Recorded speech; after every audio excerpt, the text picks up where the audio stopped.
नमस्कार, मैं हूं प्रत्युष खरे और आप देख रहे हैं जी कचहरी। आज की कचहरी में सुनवाई उस मुद्दे पर जिसकी चर्चा हर तरफ हो रही है। फिल्म द बंगाल फाइल्स 5 सितंबर को रिलीज को तैयार है, लेकिन बंगाल में फिल्म के ट्रेलर पर ही भारी बवाल हो गया। फिल्म के डायरेक्टर के खिलाफ मुकदमा दर्ज हो गया। फिल्म 1946 के डायरेक्ट एक्शन डे के दंगों और बंगाल की बदलती डेमोग्राफी पर आधारित है। फिल्म के ट्रेलर लॉन्च के विरोध को डायरेक्टर विवेक अग्निहोत्री ने तानाशाही बताया है, जबकि फिल्म के विरोधी कह रहे हैं फिल्म में सही तथ्यों को नहीं दिखाया गया। यह प्रोपेगेंडा फिल्म है और यह दंगा भड़काने की साजिश है। आज जी कचहरी के कटघरे में खुद विवेक अग्निहोत्री हमारे साथ मौजूद रहेंगे, जिन पर चलेगा सबसे बड़ा मुकदमा। तो जोरदार तालियों के साथ स्वागत कीजिए विवेक अग्निहोत्री जी का। विवेक अग्निहोत्री जी, स्वागत है आपका। आइए सर। तो मुकदमे की सुनवाई शुरू करें उससे पहले आज के सवाल, क्या एजेंडे के तहत फिल्म बनाई गई है? फिल्म से हिंदू मुस्लिम तनाव बढ़ाने की साजिश की जा रही है, यह आरोप लग रहा है। बंगाल का सच सामने आने से आखिर किसे परेशानी है? सवाल यह भी कि बंगाल में हिंदुओं का दर्द किसे नहीं दिखता? क्या सच में बंगाल की डेमोग्राफी बदल रही है? तो सवाल जवाब का सिलसिला शुरू करें उससे पहले अपने मेहमानों से आपको मिलवा देते हैं। हमारे साथ हैं ओमजी उपाध्याय जी, तालियों के साथ स्वागत कीजिए। इतिहासकार हैं और डायरेक्टर हैं आईसीएचआर के। विवेक श्रीवास्तव जी हैं, लेफ्ट के नेता हैं। अक्कू श्रीवास्तव सर हैं, वरिष्ठ पत्रकार हैं, रिटायर नवोदय टाइम्स के। अवधेश कुमार सर हैं, वरिष्ठ पत्रकार। और हमारे साथ हैं मुमताज आलम रिजवी जी, इस्लामिक स्कॉलर हैं। सर, अगर आपकी इजाजत हो तो सवाल जवाब का सिलसिला शुरू करें। इजाजत है। विवेक जी, पहले ताशकंद फाइल्स, फिर कश्मीर फाइल्स, फिर बंगाल फाइल्स, कितनी फाइलें दबा के बैठे हैं आप? देखिए, भारत का आज़ादी के बाद का इतिहास ऐसा रहा है कि हमारे कई सारे सत्य जो थे उनको दबा दिया गया। आपने, पता नहीं, आप तो बड़े यंग लगते हैं मुझे, लेकिन मैं जब पैदा हुआ था तो सारी समस्या थी फाइलों की, आज भी है। भारत में जनता तक सत्य ना पहुँचे इसलिए फाइलें दबाने की प्रथा थी। तो जब इतनी फाइलें दफनाई गई हैं तो 3-4 अगर निकाल भी ली तो कोई ऐसी आफत नहीं है, और अभी तो कई सारी फाइलें बाकी हैं जो निकलनी हैं। यानी अभी आपके पास और भी फाइलें रखी हुई हैं? हाँ, मैं जब बड़ा हो रहा था मुझे सबसे बड़ा दुख इस बात का अब जो होता है वो ये कि हम लोगों को भारत की जो हिस्ट्री है, इतिहास है, वो गोलमोल करके पढ़ाया गया। आप यकीन नहीं करेंगे, मैं सच्ची में, मुझे जैसे यहाँ दिल्ली आते थे, औरंगजेब रोड है, ये सब है, ये तो मैं जब जवान हो गया, बड़ा हुआ, विश्व में घूमने गया, तब मुझे समझ में आया कि नहीं भाई, जैसे जर्मनी में हिटलर रोड हो नहीं सकती है, इलीगल है। आप शायद जानते हो नहीं होंगे कि पोलैंड में हिटलर का नाम लें तो जेल हो जाती है, लॉ है वहाँ पे उसके अगेंस्ट। पर हमारे यहाँ खुलेआम हमारे ही आतंकियों को सेलिब्रेट किया गया और हम पढ़ते आए उनको। तो मुझे ऐसा लगा कि हमारे जो पार्टीशन की जो रियल हिस्ट्री है, ये पार्टीशन हुआ क्यों था और किसका क्या रोल था, असली हीरो कौन थे, असली विलन कौन थे, ये अब वक्त आया है पब्लिक के सामने लाने का। ठीक है, आपने कहा कि कई सारी ऐसी फाइलें हैं जो कि दबी हैं या सच सामने नहीं आया, लेकिन आपकी की बंगाल फाइल को लेके टीएमसी के एक नेता का एक बयान सामने आया। हम चाहेंगे कि उनका बयान एक बार प्लीज प्ले करें। অগ্নিহোত্রী যদি ক্ষমতা থাকে Gujarat files, UP files, MP files আর মণিপুর ফাইলস করে আসুন, তারপর বেঙ্গল ফাইলস নিয়ে। আর বেঙ্গল ফাইলস বাংলার ইতিবাচক, বাংলার গর্বের দিকগুলো দেখান। आपने सुना, ये कह रहे हैं आप कश्मीर फाइल तो बना दिया आपने, बंगाल फाइल भी आप लेकर आए। अगर आप में हिम्मत है तो मणिपुर फाइल बना दीजिए, अगर आप में हिम्मत है तो गुजरात पर फाइल बना दीजिए। आप, वो कह रहे हैं हाथरस पर बना दीजिए, वहां आप नहीं बनाएंगे। देखिए, अगर गुजरात फाइल्स कई लोगों ने बनाई है, तो कई लोगों के पास हिम्मत है, ऐसा नहीं है। आज सबसे डिफ़िकल्ट फिल्म बनाना कश्मीर है। मैंने जब कश्मीर फाइल्स बनाई तो मेरे ऊपर फतवे इशू हो गए। फतवे का मतलब है इनको जान से मार डालो। और मुझे लगता था कि इससे अधिक खतरा कोई और नहीं हो सकता है। पर मैं बंगाल में अभी जब गया अपना ट्रेलर लॉन्च करने, तो मुझे तो कश्मीर के लोगों ने भी इतना आतंक नहीं फैलाया, इतना तंग नहीं किया वहाँ की सरकार ने या किसी ने, जितना कि मेरे को बंगाल में अभी फेस करना पड़ा है। तो मेरे ख्याल से सबसे अधिक हिम्मत का काम है बंगाल फाइल्स बनाने का। और एक बार में एक ही फिल्म बनती है, और दूसरा मैं जो भी ये महाशय हैं तपन घोष, हाँ जो भी हैं जी। तो ये तो पार्टी के मेंबर हैं और वहाँ पे तो HMV कलकत्ता का ये आपको पता है ना, मतलब हर मास्टर्स वॉइस, तो जो मास्टर बोलेंगे उनको बोलना ही पड़ेगा, उनकी मजबूरी है। लेकिन मैं उनका धन्यवाद देता हूँ कि उनको इतना भरोसा है कि सारी फाइलें मैं ही बना सकता हूँ। राइट, हिंदुस्तान में हज़ारों डायरेक्टर्स हैं। बंगाल के मुख्यमंत्री ने तो खुद कह दिया था आपकी फिल्म की रिलीज से पहले, उन्होंने कह दिया था कि ये प्रोपेगेंडा फिल्म है और इसको हम बंगाल में रिलीज होने नहीं देंगे। आपको लग रहा है कि आपकी फिल्म बंगाल में रिलीज हो पाएगी? क्योंकि ट्रेलर लॉन्च पर ही इतना बड़ा बवाल हो गया, आप पर मुकदमे दर्ज हो गए, कितने FIR हो गए आप पर?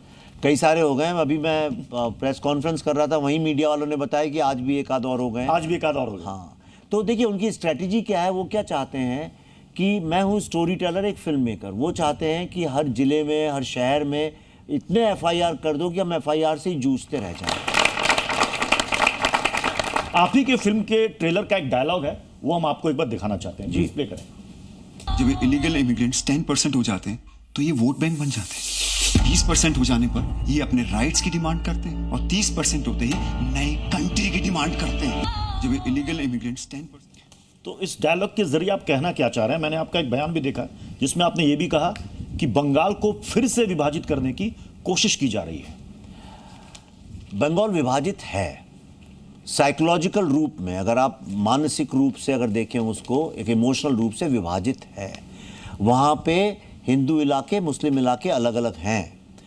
वहाँ के जो मेयर हैं कलकत्ता के, पाकिस्तान से कुछ जर्नलिस्ट लोग आए थे, उनको ने बड़े गर्व से कहा देखिए आइए आपको हम दिखाते हैं हमारे कलकत्ता में मिनी पाकिस्तान है, और उन्हें दिखाने ले गए। आप लोग अभी सर्च कर सकते हैं, जो दर्शक आपके गूगल कर सकते हैं, वो पाकिस्तान के पेपरों में हेडलाइन में छपा है, टाइम्स ऑफ इंडिया, सारे पेपरों में हेडलाइन में छपा हुआ है, लेके गए। आज अगर आप बांग्लादेश बॉर्डर पे जाएंगे, इंडो बांग्लादेश बॉर्डर में, तो आपको लगेगा ही नहीं कि आप हिंदुस्तान के अंदर हैं।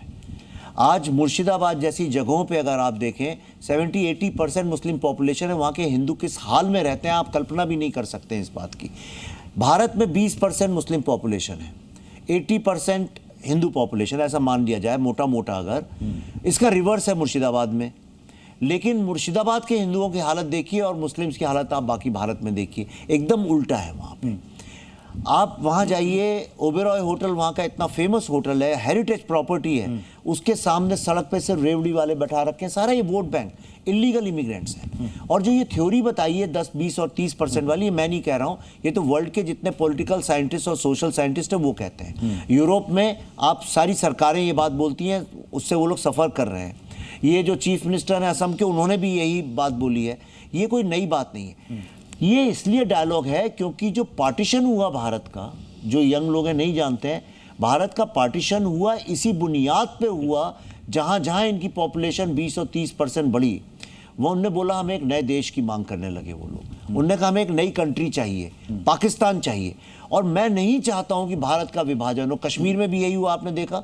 और बंगाल जो धीरे धीरे कश्मीर बनता जा रहा है, मुझे डर इस बात का है कि बांग्लादेश जो है वो बहुत रेडिकलाइज हो गया है। और पाकिस्तान और बांग्लादेश दुश्मन हुआ करते थे, आज दोनों दोस्त हो गए। दुश्मन का दुश्मन दोस्त होता है, और वो लोग धर्म से, मजहब से जुड़ गए। मुझे डर यह है कि भारत की जो अगली आंतरिक सुरक्षा का सवाल है वो ईस्टर्न बॉर्डर से ना आए। इसलिए मैं कहता हूं कि बंगाल जो है आज मानसिक, साइकोलॉजिकल रूप से विभाजित है। कहीं ऐसा ना हो कुछ लोग मांग करें और धीरे धीरे ज्योग्राफिकली डिवाइड करने की भी मांग करें। ये आपने टी शर्ट पर नेवर अगेन लिखा हुआ है, कुछ खास इसका मैसेज? इसका मैसेज ये है कि 1946 में डायरेक्ट एक्शन डे, जो लोग नहीं जानते हैं बता दूं, जिन्ना ने कहा था अब या तो डिवाइडेड इंडिया रहेगा, डिस्ट्रॉयड इंडिया। वो चाहते थे कि पूरा का पूरा बंगाल पाकिस्तान में जाए और ख़ासतौर पे कलकत्ता जाए।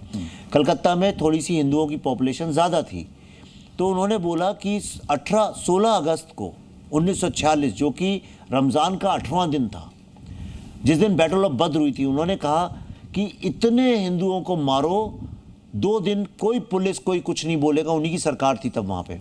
सुहरावर्दी जो चीफ मिनिस्टर थे, उन्होंने ऐलान किया था शहीद मीनार से, उन्होंने बोला इतने हिंदुओं को मारो कि इनकी जनसंख्या कम हो जाए, हमारी बढ़ जाए, और फिर ऑफिशियली कलकत्ता हमारे पास आएगा। और वहाँ पे हिंदू जेनोसाइड हुआ। आप यकीन नहीं करेंगे, 2 दिन के अंदर 40,000 लोगों को मारा गया। कलकत्ता की सड़कें जो थी सिर्फ कंकालों से भरी थी, ऊपर गिद्ध, चिल, कौवे, चील, गिद्ध उनका मांस खा रहे थे। इनकी फोटोग्राफ्स कोई हिंदुस्तानी न्यूज़पेपर नहीं, टाइम मैगजीन जो है अमेरिका की, उस पर छपी हुई हैं। हमारी फिल्म में हमने रिक्रिएट किया, ट्रेलर में भी वो दृश्य हमने दिखाया हुआ है। लाशें इसलिए सड़ रही थी कि जो लोग लाशें जलाते थे उन तक को मार डाला गया था। सड़क पे सफाई करने वाले कर्मचारी नहीं बचे थे। छोटे छोटे बच्चों को उबलते हुए पानी में फेंका गया था।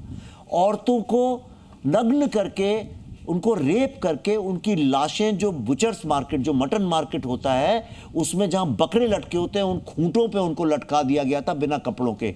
ये मैं नहीं कह रहा हूं, ये ऐतिहासिक सत्य है। यानी आप कह रहे हैं कि जो कुछ भी घटना उसके लिए मैं है, कह रहा हूं नेवर अगेन। ठीक है, आपने कहा जो भी घटना घटित हुई और पूरे तथ्यों के साथ, एविडेंस के साथ, आपने इतिहास के साथ कोई छेड़छाड़ नहीं की। जो हुआ वही आपने इसमें दिखलाया है जी। लेकिन आपसे नाराज हो गए हैं। आपकी इस फिल्म में स्वतंत्रता सेनानी गोपाल मुखर्जी का भी इसमें कैरेक्टर है। उनके पोते हैं शांतनु मुखर्जी, उन्होंने आपके खिलाफ मुकदमा दर्ज कर दिया। वो कह रहे हैं कि आपने स्वतंत्रता सेनानी गोपाल मुखर्जी का गलत चित्रण किया फिल्म में। देखिए, पहली बात तो महान लोगों के पोतों पे ज्यादा भरोसा नहीं करता हूं मैं। क्यों है? कई सारे पोतों को आप जानते होंगे। नहीं, इसलिए क्योंकि वो लोग देखिए वक्त के साथ बदल जाते हैं, और बंगाल में ये सब टीएमसी के मेंबर्स हैं। अब सवाल हमारे मेहमानों की तरफ से भी है, विवेक जी। देखिए विवेक जी, पहली चीज़ तो यह है, आपने पाकिस्तान और बांग्लादेश के बारे में बोला अभी कि they are trying to become together, both are Islamic nations. आप मुझे बताइए बांग्लादेश बना क्यों? जब दोनों मुसलमान देश थे, एक ही मुल्क था, ईस्ट पाकिस्तान वेस्ट पाकिस्तान, अलग क्यों हुआ बांग्लादेश? बांग्लादेश इसलिए अलग हुआ क्योंकि इस्लाम अकेला यूनिफाइंग फैक्टर दुनिया में नहीं है, इसको मानिए आप। अगर ऐसा होता तो पैलेस्टीन के लिए सऊदी अरब भी खड़ा होता, जॉर्डन भी खड़ा होता, नहीं खड़े हुए 90% देश, ईरान खड़ा हुआ सिर्फ।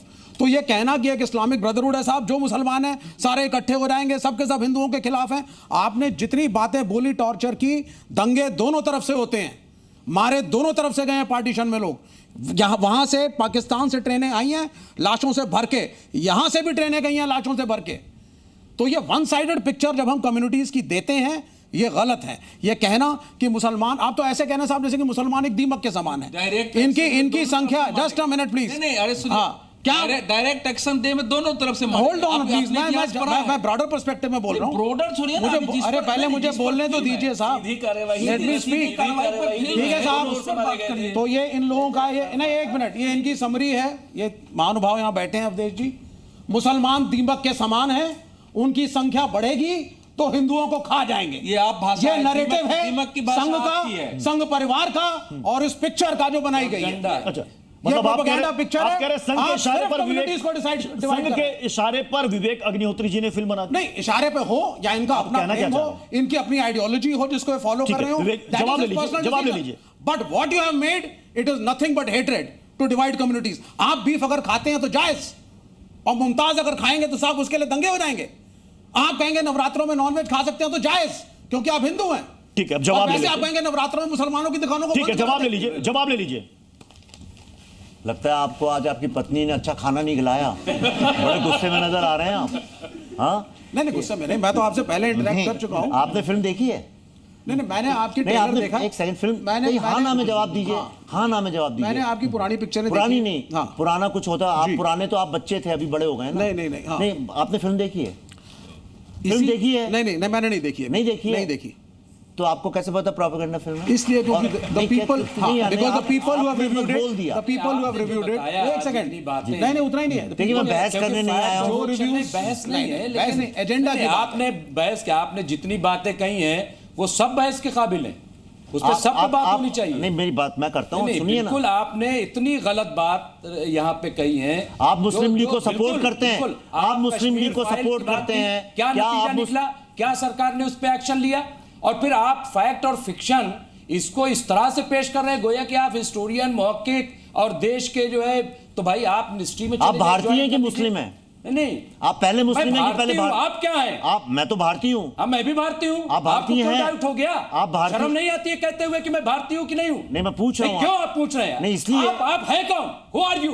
कैसे आप पूछ सकते हैं कि मैं भारतीय हूँ कि नहीं? कौन है आप? कितने अथॉरिटी दी आपको? आप बोल कितने अथॉरिटी दी? नहीं, कितने अथॉरिटी दी? कैसे आप ये पूछ सकते हैं जज साहब कि मैं भारतीय हूँ कि नहीं हूँ? नहीं, क्योंकि आप जो हैं, नहीं, क्यों? आप क्या कह दिया मैंने? आपने गाली दी बैठ नहीं, करके। नहीं, इन्होंने आपसे पूछा कि आप पहले भारतीय देखिए, हैं या ऐसा है। मुस्लिम हैं? नहीं यही तो सवाल किया है। ना ना ना ना ना ना ना क्वेश्चन ये कौन सा सवाल है? नहीं, मैंने आपसे पूछा कि आप पहले हिंदू हैं कि आप भारतीय हैं? पूछ सकते हैं आप। क्यों मैं पूछूं? मैं पहले भारतीय हूँ, नहीं, बाद में क्या कुछ पूछूं? और। पहले इंसान भारतीय है, पूरी दुनिया में हम जाएंगे तो भारतीय है ना। तो फिर आप इतना क्या बात मुसलमान कर रहे हो? मुसलमान बिना क्या वजह की कर रहे बातें कर रहे हो? चलिए, ऐसे राइटर मैं भी नॉवलिस्ट हूं, ऐसे राइटर जो है, 1946 वो फिल्म डायरेक्ट लिखेंगे। एक्शन डे की बात हो रही है। सिर्फ इशारे पे हमारे दंगा पास फैलाने के लिए। हमारे पास एक लेटेस्ट रिपोर्ट है बंगाल की, वो भी जरा एक बार देख लीजिए। ये भारत नहीं है, ये पश्चिम बंगाल है। पश्चिम बंगाल यहाँ पे 2 कॉन्स्टिट्यूशन चलता है, एक हिंदुओं का और दूसरा ये मुसलमानों का।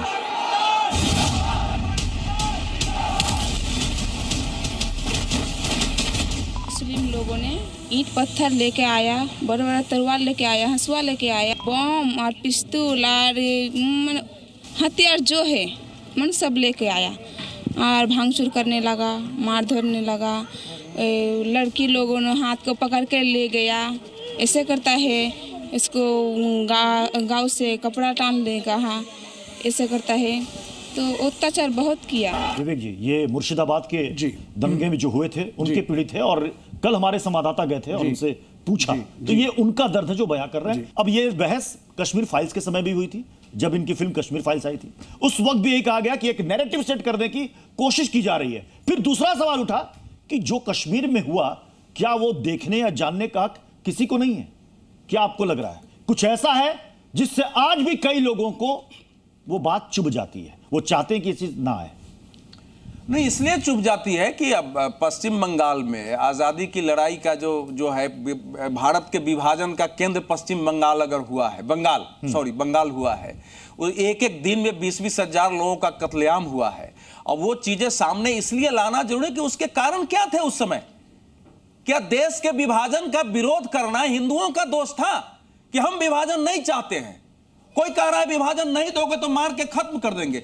तो वो परंपरा क्या बंगाल में अभी तक दिखाई दे रही है, मुर्शिदाबाद से बाकी जगह? क्योंकि कम्युनिस्ट पार्टियों का भी शासन रहा है, इन्होंने जो हिस्ट्री लिखी है इस देश में, उसमें उन सारी सच्चाइयों को परे ले जाकर इसी नाम पर कि भैया ये विभेद हो जाएगा, ये झूठ फैलाया है देश में। और चूंकि सच आ रहा है, तो चूंकि 70 सालों में जो हिस्ट्री इन्होंने पढ़ाया है, वो हिस्ट्री आज गलत साबित हो रही है। सवाल है कि अगर एक विवेक अग्निहोत्री एक चीज गलत दिखाएंगे तो इनको मुकदमे में खड़ा किया जा सकता है, लेकिन विवेक श्रीवास्तव कुछ भी यहां बोलेंगे तो इनको मुकदमे में नहीं खड़ा कर सकते हैं। बिना फिल्म चले हुए 10 मुकदमे हो गए। आप सोचो पश्चिम बंगाल या इस देश के इतिहास को लिखने वाले, उनको दिखाने वाले के साथ क्या क्या गुजर जैसा सकता कि है? विवेक अग्निहोत्री जी ने कहा कि बंगाल को यह मानते हैं कि मानसिक तौर पर वो विभाजित हो चुका है। तो जो कालखंड बीत चुका, आपको लग रहा है हम 2025 में हैं, आज भी वो मानसिकता, वो सारी बातें हैं जो बंगाल को अलग कर देंगी? सवाल उससे आगे का है। उससे आगे का सवाल यह है कि क्या वो मानसिकता से हम और आगे नहीं बढ़ रहे हैं? क्या वही मानसिकता और आगे नहीं जा रही है? लेकिन ये मेरा 2 संदेह हैं। एक, इन्होंने फिल्म में डिस्क्लेमर दिया होगा ये फिक्शन है वगैरह वगैरह। क्या आपने ऐसा दिया है या इतिहास पे आधारित दिया है? नंबर एक।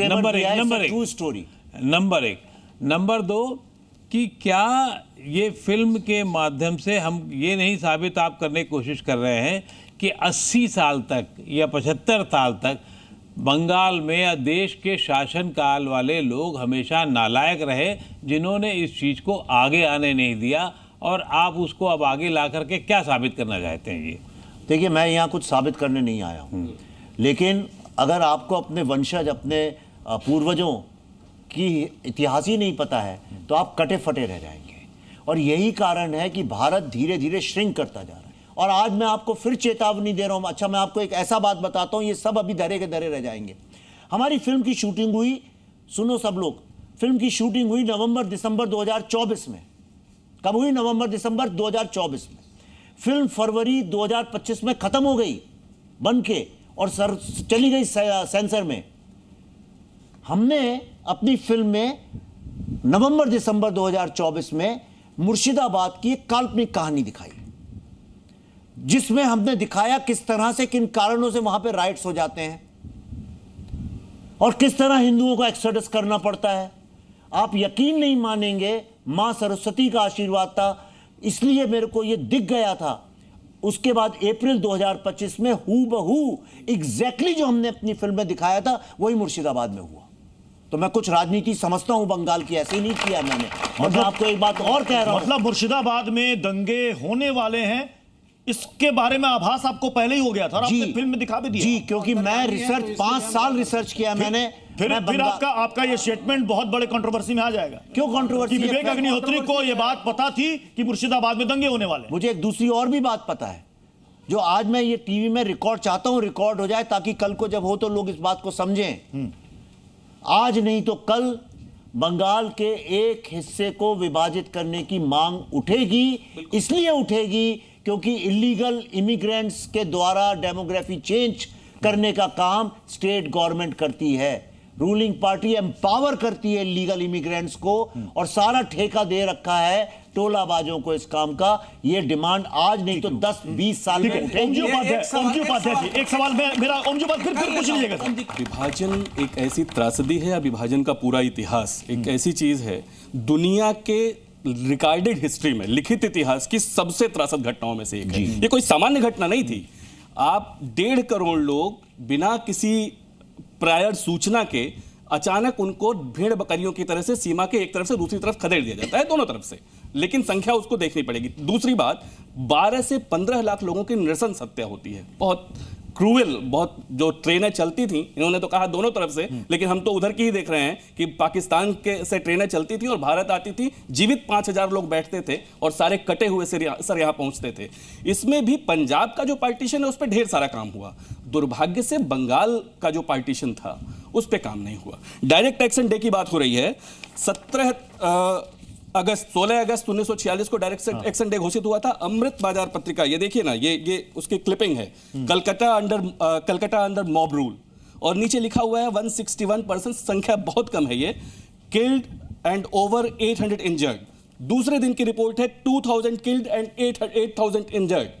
40,000 लोग जो ये कह रहे हैं, 4000 तो आधिकारिक आंकड़ा है। मैं एक बता दूं वो नंबर क्यों कम है, क्योंकि गिनने वाले लोगों को भी मार डाला गया था। ये सत्य है। 40,000 गवर्नर ने लिखा है, गवर्नर की रिपोर्ट बनी, उसमें उन्होंने लिखा 40,000, वो भी अमृत बाजार पत्रिका में है। हमने अपनी फिल्म में एग्जैक्ट अमृता बाजार पत्रिका का ट्रू कॉपी दिखाई है। आपने एक कश्मीर फाइल्स बनाई, क्या हुआ? ब्राह्मणों का बसाया गया, उनको ले जाया गया, नहीं हुआ। आपकी जिम्मेदारी नहीं थी, आपका काम दिखाना है। बहुत अच्छा है, आप दिखा दीजिए। मकसद क्या है? जो लोग आप कह रहे हो कि ढक रहे थे, छिपा रहे थे, छिपा नहीं रहे थे। हालात देश के ऐसे थे, देश को विकास की तरफ हमें ले जाना था, देश को हमें कत्लेआम की तरफ नहीं घसीटना था। इसलिए आप क्या कहना चाह रहे हैं? मैं सिर्फ ये कहना चाहता हूं, फिल्म आपने कहा कि फिल्म आपने मैं सिर्फ ये जानता हूं कि हिटलर का दौर पढ़िए और हिटलर के दौर में किस तरह से फांसीवाद को लाया गया था। और ऐसे ही फिल्मकार, मैं कह रहा हूं, मैंने पढ़ा है, ऐसे ही फिल्मकार बहुत सारे तो छोड़ के चले गए थे कि हम ऐसी फिल्में नहीं बना सकते। अब मुकदमे में समय हो गया है जज साहब के फैसले का। जज साहब, आपका फैसला। देखिए, आपके विचार सुन के और जो आप कर रहे हो हमें बड़ा अच्छा लगा। आप सच सामने ला रहे हो, और अभी तक ये रहा है कि अमन शांति बनी रहे, दंगे ना हो, इसलिए आदमी चुप रहे। मगर सच्चाई सामने आनी चाहिए और ज़रूर आनी चाहिए, चाहे किसी को पसंद हो या ना पसंद हो। बात ये, अगर आपकी फिल्म से किसी को आपत्ति है, कोई कह रहा है कि आप गलत तथ्य पे पिक्चर बना रहे हो, आप कोर्ट जाइए, FIR करना है, इसको कोई समाधान नहीं है। FIR करना सिर्फ ये है कि डराने के लिए कर रहे हो, वो बिल्कुल गलत है मेरे हिसाब से। उसकी जगह आप कोर्ट में जाके पिटीशन लगाइए, कोर्ट आपकी फिल्म देखेंगी, तथ्य को देखेंगी, फिर उसके बाद बताएंगी हाँ ये सच है, गलत है, या सही है, गलत है। तो कानून के हिसाब से चलना चाहिए। इस बात पे ना किसी को भड़कना चाहिए, ना इस पर कोई बेमतलब का एतराज़ करना चाहिए। हम आपकी सराहना करते हैं कि आपने ऐसा बोल्ड कदम उठाया है। धन्यवाद। तो आज जी कचहरी में बस इतना ही। फिर मुलाकात होगी एक नए मुकदमे के साथ। आप देखते रहिए जी न्यूज़।